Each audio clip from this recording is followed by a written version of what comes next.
I'm a shark diver, mainly dealing with great white sharks, and I'm here to say a few words on behalf of the animals. The word shark actually comes from a German word meaning villain, and it's quite funny that a landlocked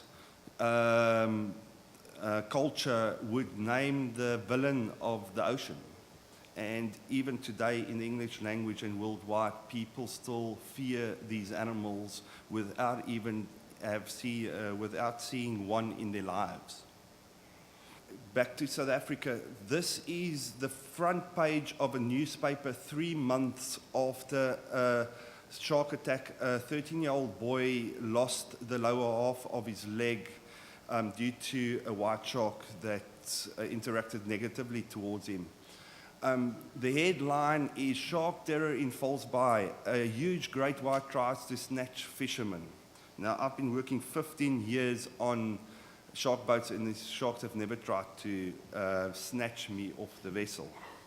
But the story goes on. The newspapers are trying to sell newspapers, not trying to sell the news. We went on and studied the newspapers a bit. On. This was from page 8 to the back end of the newspaper within this 3 months of this story going on the front page of the shark attack. And basically, a leopard that kills 7 people are less newsworthy than a shark attack 3 months ago. The middle top picture, man trampled by elephant. One of the other newspapers, actually, the headline was "Dumbo sits on dummy." Some tourist got out of his car in one of our national parks, and that people already realized that that is not a very good thing to do. So once we get headlines like that for our marine animals that sometimes interact negatively towards us, most probably due to an impact we have made, then we will be winning. Okay, now there's 3 predators. I come from Africa, so I choose the African predators. And if you see the lions, most people think of the pride of the bush, Simba and very proud animals. Leopards are like also very elusive, very proud animals. And you see the shark, it's fear, the villain.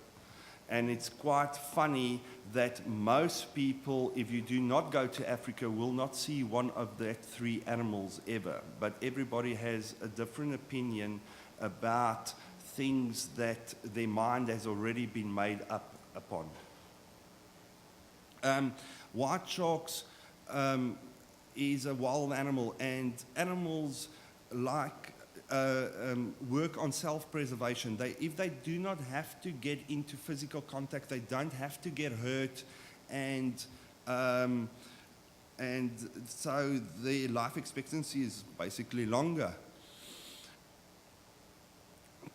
Now, this is the way I like to think of white sharks. Most of the animals are what we call players. They are very relaxed animals, very curious. They're more curious to things they do not understand in the water than things they do understand.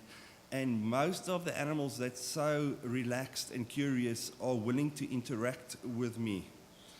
I can show you a little video clip. This is a patchy. You can see the patchy copepods on the head. A fisherman hit her with a square tubing pole, and the mark stayed in the. You can see how she's interacting, how calm. She's not trying to kill us or bite everything. She's trying to understand what is going on. She heats up her brain up to 14.3 degrees higher than water temperature, so she's using her brain. Here she looks at the cameraman's reflection.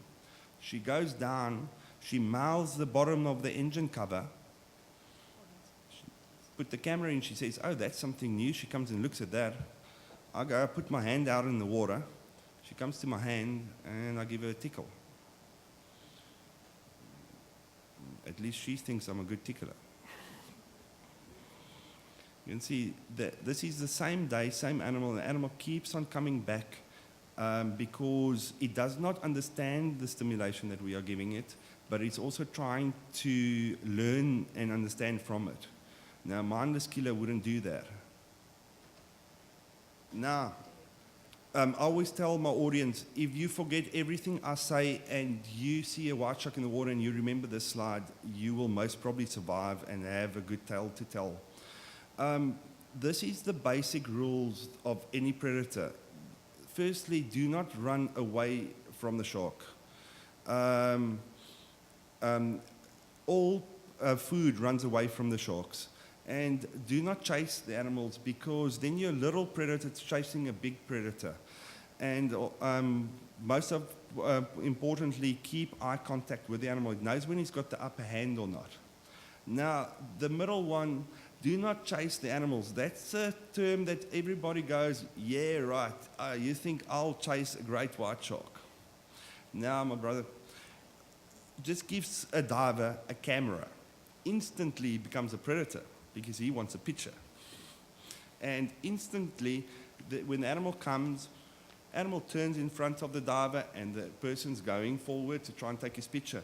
It can be his body moving forward, it can be just the camera moving forward. And to that animal, you have just threatened it, and that animal can decide at that time if it wants to fight or flight. And most of the time, if it's a 4.5, 5 meter shark, you might have a problem.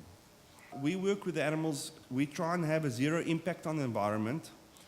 So we came up with some structures that we can utilize our body to show our intentions also to the animals.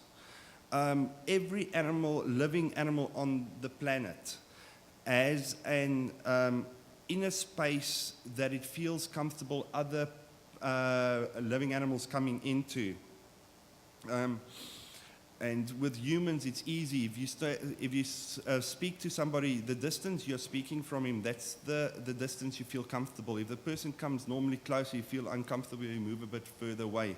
With the great whites, it works the same way. Now, I'm a spear fisherman, and I believe that this is a reason why most spear fishermen gets bitten.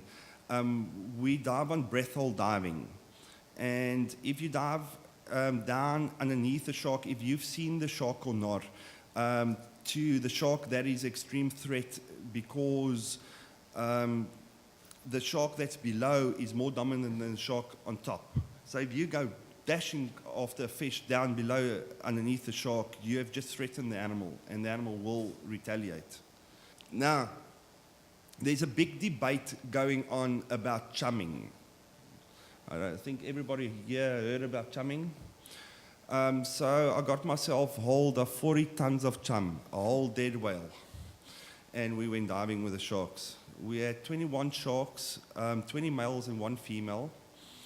And what we've learned about them is that their social structure is almost more organized than the military. And at no point did they give us any hassle, any threat towards myself. And we think that in this situation that we are creating when we're putting chum in the water, only predators that are prepared to scavenge comes the environment like we are creating. A lot of girls come up to me and they go like, I've quite special doing that. And that'll make all men feel very good. But the reason why we do things like that is a picture like that. Don't see myself being Rambo and trying to grab a white shark on the dorsal. See it in the different side. That one picture like that, what we are doing is we are making white sharks ambassadors for themselves. If you think about it, here's an animal that has had no parental guidance. It allows what it perceives as another predator to make physical contact with it in a very short period of time after first contact. And it trusts it enough. There's the highest mutual trust, because that animal must trust that you are not going to hurt it. If the smallest animal hurts these animals' gills or eyes, it will die. So you don't have to physically kill it, you just have to maim it in the right places. And it knows you're not going to do that. And vice versa, you also have to trust that animal that it won't hurt you. We work in a method like this. We always say we first have to introduce ourselves to the animals. The animal comes towards you. You can read the animal's intention. He can read your intention. The animal comes right next to you. You can dive down. You take hold of the dorsal fin. It is the lightest touch. You have respect when you do this. And you create an image that, or this image we have created has done more for white shark conservation than anything else we have had to our disposal until then. You can see how placid the animals are. Swim towards her. That's a real player.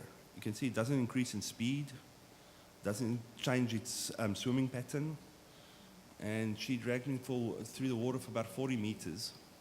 And what was funny is she actually came and looked at the cage, the manless cage, and actually made space for me to go past. The only way we can stop things like this is by education. We have to try to get people to understand that we need these animals in the water. These animals are the apex predators. If we do not have the apex predators in the ocean, we are going to be in big trouble. Now, humans are also a wonderful species in the fact that if you give one person, you speak to one person, you have empowered him. Suddenly he is a bit better than somebody else, and he goes and he speaks to him and he empowers him. And so it goes on and on and on. So the more people we can touch in that manner, I'd like to say that we are changing the world one person at a time, but it's helping. We are going to win in the end. Okay, if we don't win, that is the other side of the story. And the problem in finning is that most of the protein in finning is lying on the bottom of the ocean. Nothing eats shark. So it just lies there and rots. I think the snails eats it and hagfish eats it, but nothing else eats the dead sharks. So it's one of the biggest wastes on the planet if we take 100 million sharks every year and waste most of the resources. Okay, now this is our biggest tool we have, as you guys heard today, to try and combat sharks. In 1991, white sharks were protected in South Africa. And basically a tourist-based industry started out of that. And it's one of the best success stories for great whites, because in 1998 they wanted to open the species for commercial fishing again, and we could prove that we're buying the equivalent of a shark a month. Okay, 100%. And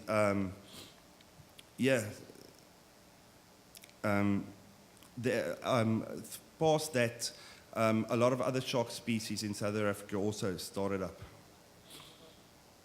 Okay, so basically, I believe that the Jaws poster should look like that and not the other way around. Unfortunately, there's another super apex species in the ocean, and what the apex predators in the ocean are supposed to do is keep the balance. It's high time we keep the balance. Thank you.